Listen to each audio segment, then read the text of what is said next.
शेतकरी बांधवांनो नमस्कार. परत एकदा नव्या व्हिडिओमध्ये मनपूर्वक स्वागत. शेतकरी बांधवांनो, आज मी डाळिंब तज्ज्ञ कृषीभूषण नानासाहेब गाडेकर यांच्या डाळिंबाच्या बागेत आहे.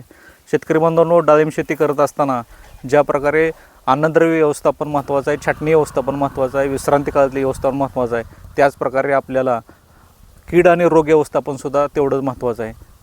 नानाशेठ नमस्कार. नमस्कार. कीड आणि रोग व्यवस्थापन हे किती महत्त्वाचं आहे आणि त्याबद्दल तुम्ही काय सांगाल? शेतकरी बांधवांनो, उत्तम प्रकारची फळं, एक्सपोर्ट क्वालिटीची फळं बागेवर येण्यासाठी अन्नद्रव्य व्यवस्थापन जेवढं महत्त्वाचं आहे, पाणी व्यवस्थापन जेवढं महत्त्वाचं, तसं रोग किडी व्यवस्थापनसुद्धा महत्त्वाचं आहे. 1 जानेवारीला पानगळ केल्यानंतर मी या बागेवर 2 बोर्डोचे स्प्रे घेतलेले आहे. त्याच्यानंतर छाटणी व्यवस्थित केलेली आहे. झाडावरच्या कवळ्या काड्या वगैरे काढून टाकलेला आहे. विशेषतः खतं दिली मी, ती मागच्या व्हिडिओमध्ये सांगितले आहे.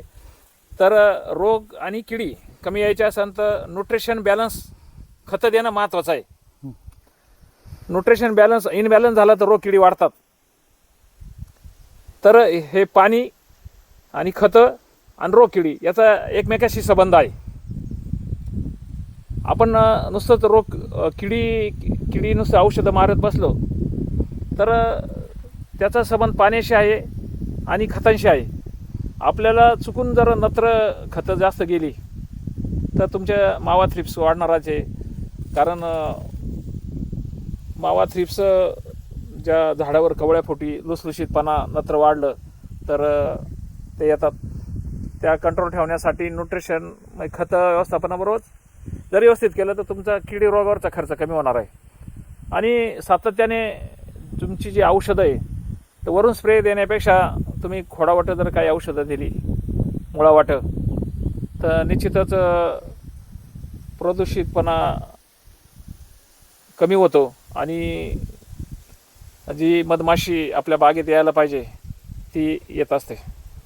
आणि अनावश्यक जी औषधं किंवा वातावरणात पूरक नसणारी औषधं जर मारली तर त्याच्यापासून म्हणजे मित्रकिडी बाहेर जातात आणि आपलं सेटिंग कमी होतं आणि अनावश्यक खर्च वाढतो.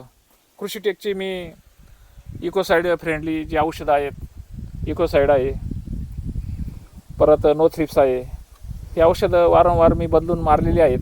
त्याच्यामुळं वातावरणपूरक औषधं मारल्यामुळं माझ्या बागेत मित्रकिडी म्हणजे मधमाशी सातत्याने टिकून राहिली. त्याच्यामुळं ह्या वर्षी मला असं वाटतं ही बाग 100-150 फळांचं सेटिंग आहे.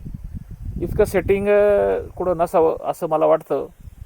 तर नुसतंच रासायनिक खतं औषधावर देण्यापेक्षा पाणी, न्यूट्रिशन, खतं व्यवस्थापन आणि कीड रोग व्यवस्थापन अतिशय महत्त्वाचं आहे. सातत्याने रासायनिक औषधं टाळून जैविक औषधाला प्राधान्य दिले पाहिजे असं मला वाटतं.